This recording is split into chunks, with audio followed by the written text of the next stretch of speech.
Price Lord. என்ற நாள் கொடுமைக்கு வந்திருக்கிற யாவருக்கும் இயேசு கிறிஸ்துவின் நாமத்தினால வாழ்த்துக்களை தெரிவித்தோம். இந்த வேலையில கூட கர்த்தரை நோக்கி பார்ப்போம். அன்பின் ஆண்டவரே, அப்பா, இந்த நல்ல வேலைக்காய் நன்றி சுவாமி. இந்த வேலையில கூட அப்பா, என்னை மறைத்து நீர் வெளிப்படும் மாம்சமான வார்த்தைகள் அல்ல அப்பா. ஆவியானவர் நீர் என்ன பேச நினைக்கிறீரோ அந்த வார்த்தைகள் வெளிப்பட அப்பா எங்களுக்கு கிருபை செய்யும். இயேசுவின் நாமத்தில் ஆமென். நிழலம் திருப்பிக் கொள்ளுவோம். ஏசாயா 45 2 வசனம். ஏசாயா 45 2 வசனம். நான் உனக்கு முன்னே போய் கோணலானவைகளை சரியாக்குவேன். நான் உனக்கு முன்னே போய் கோணலானவைகளை சரியாக்குவேன். கர்த்தர் நமக்கு தெளிவா சொல்றாங்க, வாக்கு கொடுக்குறாங்க. இது ஒரு வாக்கு தத்தமா நம்ம எடுத்துக்கொள்ளலாம்.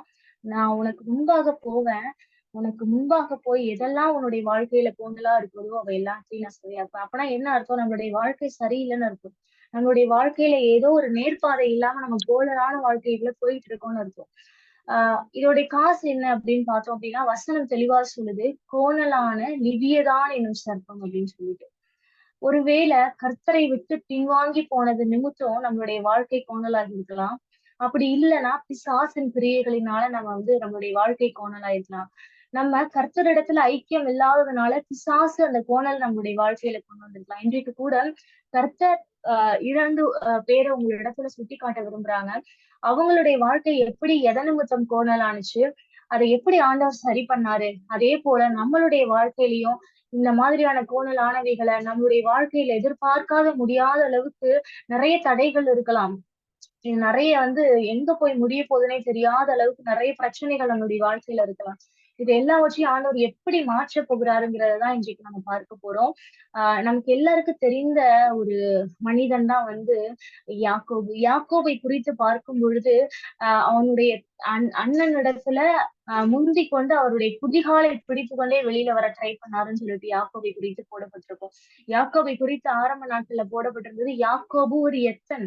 எத்தன்னா கர்த்தர் அவருக்கு பேர் கொடுத்ததே எத்தன் அப்படின்னு சொல்லிட்டு. அவர் என்ன செஞ்சார் அப்படின்னா, அந்த கர்த்தருடைய அந்த ஆசீர்வாதமான சேஷ்டபுத்திர பாகத்தை தன்னுடைய அண்ணனிடத்திலிருந்து பெற்றுக்கொள்ளணும் அப்படிங்கிறதற்காக அவர் ஒரு கூழுக்காக அதை அவங்களுடைய அண்ணன் இவர்கிட்ட விற்று போடுறாரு. அது நிமித்தம் என்ன ஆகுது அப்படின்னா, அதோட கூட விடாம அவருக்கென்று ஏசாவுக்கென்று அவங்க அப்பா ஈசாக்கு கொடுக்க வைத்திருந்த எல்லா ஆசீர்வாதங்களையும் என்ன பண்றாரு, திருடி கொண்டு போகிற மாதிரி ஏசாவை போல மாறி அவங்க அம்மாவுடைய ஒரு துணையோட கூட அவர் யாக்கோபு போய் ஈசாக்கை ஏமாற்றுகிறார். ஏசாவுக்கு அவங்க அப்பா கொடுக்கணும்னு வைத்திருந்த ஆசீர்வாதங்களை எல்லாம் என்ன பண்ணிக்கிறாராம், யாக்கோபு பெற்றுக்கொள்கிறார். ஒரு தவறு செய்து ஒரு ஏமாற்றி இந்த மாதிரியான காரியங்களை பெற்றுக்கொள்கிறார். ஆனா பாருங்க, ஏசாவை திரும்பி வர வரைக்கும் கூட அவங்களால இருக்க முடியல. யாக்கோபு தலைமறைவாகிற ஒரு சூழ்நிலை. தன்னுடைய பிறந்த தாய் தகப்பனை விட்டு, தன்னுடைய குடும்பத்தை விட்டு, அந்த ஊரை விட்டு, எல்லாரையும் விட்டு ஓடி போய் வனாந்திரத்துல போய் நிற்க வேண்டிய ஒரு சூழ்நிலை. யாக்கோபனுடைய கைகள்ல அவர் போகும்பொழுது எப்படி போனாராம், ஒரு கோலும் கையுமாதான் போனாராம். இதுல இருந்து நமக்கு என்ன தெரியுது அப்படின்னா, ஏசாவுக்கு யாக்கோபு செய்தது தவறு, கர்த்தருடைய பார்வையிலும் தவறு.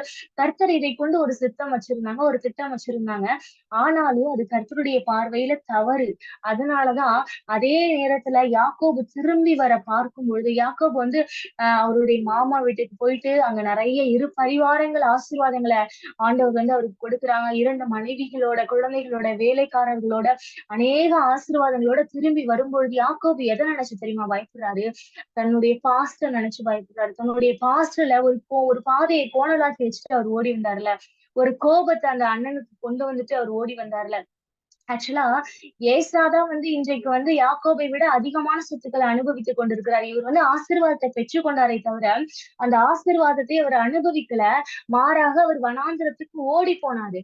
ஆனாலும் கூட யாக்கோபு அதை நினைத்து பார்க்கிறார், நான் என்னுடைய அண்ணனுடைய ஆசீர்வாதத்தை திருடிட்டேன், நான் ஒரு தவறு செய்துட்டேன், கர்த்தருக்கு விரோதமாய் ஒரு ஏமாற்று வேலையை செய்து என்னுடைய பாஸ்ட்ல நான் தப்பு செய்துட்டு ஓடி வந்துட்டேன்.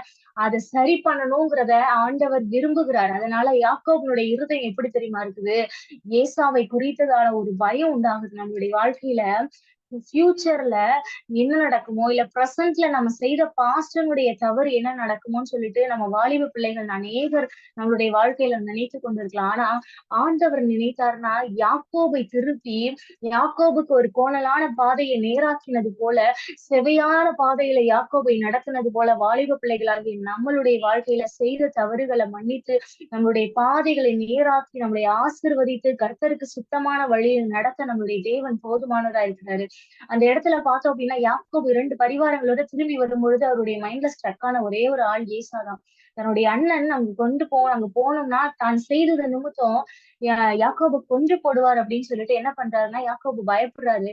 அது நிமித்தம் அந்த ஆற்றங்கரையிலே தேவனுடைய காலை பிடித்து கொண்டு தேவனோட கூட போராடி மேற்கொண்டான்னு யாக்கோபை குறித்ததான ஒரு வசனம் சொல்லப்படுது. தேவனோட கூட எப்படி சொல்றது, போராடி மல்லு கட்டி தேவன் எனக்கு இதை தந்தே ஆகணும், நீர் என்னை ஆசீர்வதித்தாலொழிய நான் உங்களை போக விட மாட்டேன்னு சொல்லிட்டு ஆண்டவர் இடத்துல ரொம்பவே மேற்கொள்றாரு. ஆண்டவரை கெஞ்சுறாரு. அவர் கால்களை பிடித்து கொண்டு அழுறாரு. அதே போல கர்த்தர் அவருக்கு ஒரு ஆசீர்வாதத்தை கட்டளையிட்டாரு. என்னன்னா அந்த அந்த அந்த சம்பவம் முடிந்து மறுநாள் அங்கிருந்து கிளம்பும் பொழுது போய் ஏசாவை சந்திக்கும் பொழுது என்ன ஆகுமோன்னு யோசித்துக் கொண்டே போன யாக்கோபனுடைய சந்திப்பு எப்படி இருந்துச்சு அப்படின்னா, ஏசா ஓடி அவரை கட்டிப்பிடித்து கொண்டு அவங்க திருப்பி தங்களுடைய பாசத்தை ரிலீவ் பண்ணிக்கிட்டாங்களாம். இந்த ரினியூவல் ப்ராசஸ் எப்படி நடந்துச்சு அப்படின்னா, யாக்கோபனுடைய மனம் கசந்து அழுத அந்த தன்மையும் அதோட கூட கர்த்தர் யாக்கோபுக்கு முன்பாக போனது நிமித்தம்தான் அன்றைக்கு கர்த்தர் யாக்கோபு கோணலாக்கி வைத்திருந்த பாதை, யாக்கோபு தன்னுடைய மீறுதலின் நிமித்தம், தன்னுடைய அக்கிரமத்தின் நிமித்தம், தன்னுடைய அறியாமையின் நிமித்தம் அன்றைக்கு அவங்க அம்மாவோருடைய சப்போர்ட் நிமித்தம் அவர் என்ன பண்ணிட்டாருன்னா அந்த ஆசீர்வாதத்தை திருடுகிறதற்கு ஏசாவை போல போயிட்டாரு. ஆனா இவர் பார்த்தாரு அப்படின்னா அந்த டைம்ல அவங்க அம்மா இல்ல. அவன் நம்மளோடு கூட நிறைய பேர் கூட இருப்பாங்க. நம்மள ஒரு தவறு செய்யும் பொழுது சப்போர்ட் பண்றதுக்கு நம்மளோடு கூட இருப்பாங்க. ஆனா அந்த தவறின் நிமித்தம் நம்ம ஒரு காயப்படும் பொழுதோ, அந்த தவறின் நிமித்தம் நம்ம அந்த பலனை அனுபவிச்சு கஷ்டப்பட்டு கொண்டு இருக்கும் பொழுதோ அந்த நேரத்துல யாருமே இருக்க மாட்டாங்க. மாறாக நம்மளோடு கூட இருக்கிற ஒரே ஒரு தகப்பன், பரலோக தகப்பன், நம்மளை ஆசீர்வதிக்கிற நல்ல கர்த்தர் மாத்திரம்தான். நம்மளை மன்னிக்கிறவரும், நம்மளை அடித்தாலும் அணைக்கிற ஒரே ஒரு கர்த்தர் தான். அன்றைக்கு அவங்க அம்மா இல்ல, மாறாக யார் கூட இருந்தாங்கன்னா கர்த்தர் கூட இருந்தாரு. யாக்கோபுக்கு முன்னாடி அவர் சென்றது நிமித்தம் தான் ஏசாவுடைய மனமாற்றத்தை நம்ம வசனத்துல பார்க்கிறோம். இன்றைய நாள்ல யாக்கோபனுடைய வாழ்க்கையில இருந்து நம்ம அறிகிற இருக்கட்டும், நம்ம கூட இருந்தவர்களுடைய அவங்களுடைய சப்போர்ட்னால நம்ம மீறுதலை நிமித்தம் நம்மளுடைய பாதைகள் போனதா இருக்கலாம். நம்ம ஏதாவது ஒரு பாவ பழக்கத்துல அடிமைப்பட்டு இருக்கலாம், இல்ல தவறான வாழ்க்கைக்குள்ள போய்கொண்டு இருக்கலாம், இல்ல அவ சொன்னா, அந்த பையன் சொன்னா, இல்ல இந்த பொண்ணு சொன்னா அதனால நான் செஞ்சுட்டேன், ஆனா எனக்கு இப்ப அது கஷ்டமா இருக்குது, என்னால அது திரும்ப முடியலன்னு நீங்க நினைச்சீங்கன்னா கர்த்தர் இன்றைக்கு உங்களோடு கூட இருக்கிறார். கர்த்தர் உங்களோடு கூட பேசி கொண்டிருக்கிறார். யாக்கோபனுடைய வாழ்க்கை கோணலானது யாக்கோபின் நிமித்தமோ, ரெபெக்காளின் நிமித்தம்னா யாக்கோபினுடைய வாழ்க்கை ஆசீர்வதிக்கப்பட்டது அந்த தேவனாகிய கர்த்தரால் மட்டும்தான்.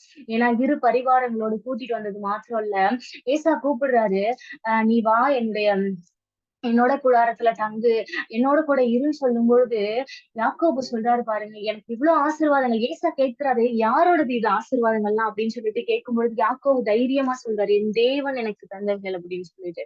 உங்களுடைய வாழ்க்கையில அநேகர் உங்களை திரும்பி பார்க்காதபடிக்கு போயிருந்தாலும் கூட கர்த்தர் இன்றைக்கு உங்களுக்கு தருகிற ஆசீர்வாதத்தை நீங்க திரும்பி அந்த கோணலான பாதைகளை சரியாக்கும் நான் ஆண்டவர்கிட்ட கேட்டு அந்த பாதைகள் சரியாக்கும் பொழுது உங்களுக்கு கர்த்தர் கொடுக்கிற ஆசீர்வாதத்தை மற்றவர்களுடைய கண்கள் காணும்போது அது கர்த்தரை மகிமைப்படுத்தும்.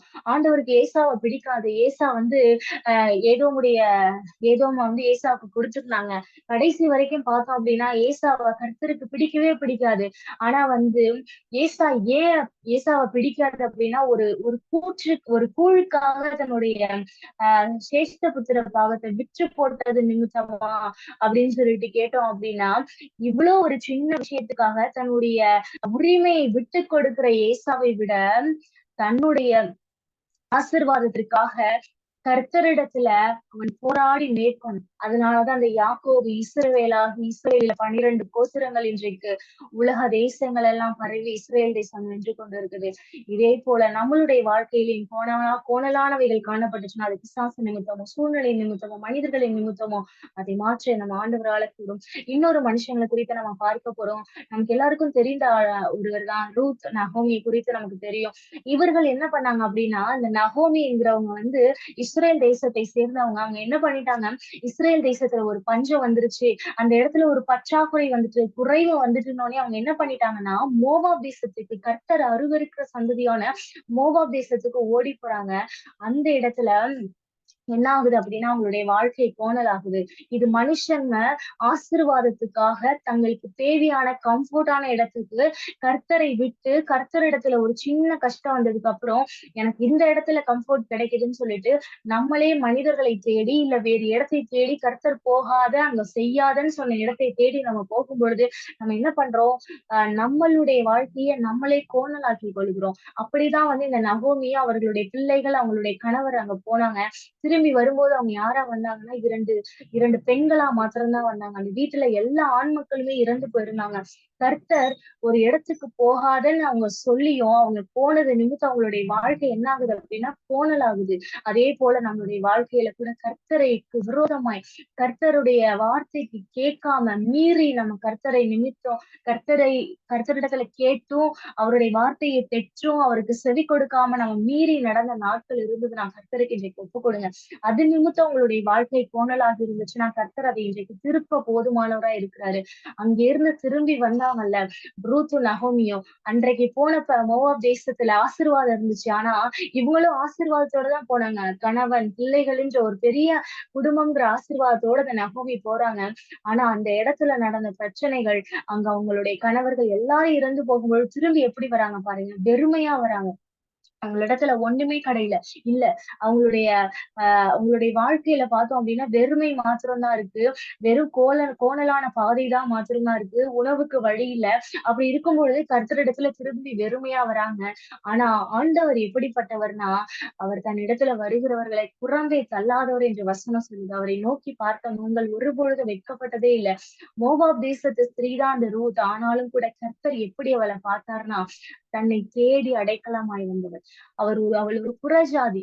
அவளுக்கு ஆண்டவரை தெரியாது. ஆனாலும் நகோமி கிட்ட அவர் சொன்ன ஒரே வார்த்தை, உன் தேவன் என் தேவன், நீர் எங்கு மறித்து அடக்கம் பண்ணுவீரோ அங்கே நானும் மறித்து அடக்கம் பண்ணப்படுவேன்னு சொல்லிட்டு ரொம்பவே உறுதியாய் நின்றது நிமித்தம் ஆண்டவர் முடிவு பண்ணிட்டாரு, இஸ்ரவேலின் தேவனுடைய சட்டைகளின் கீழ் அடைக்கலமாய் வந்த உனக்கு அவராலே நிறைவான பலன் கிடைப்பதாக என்று ஒரு வசனத்தை கொடுத்தாரு.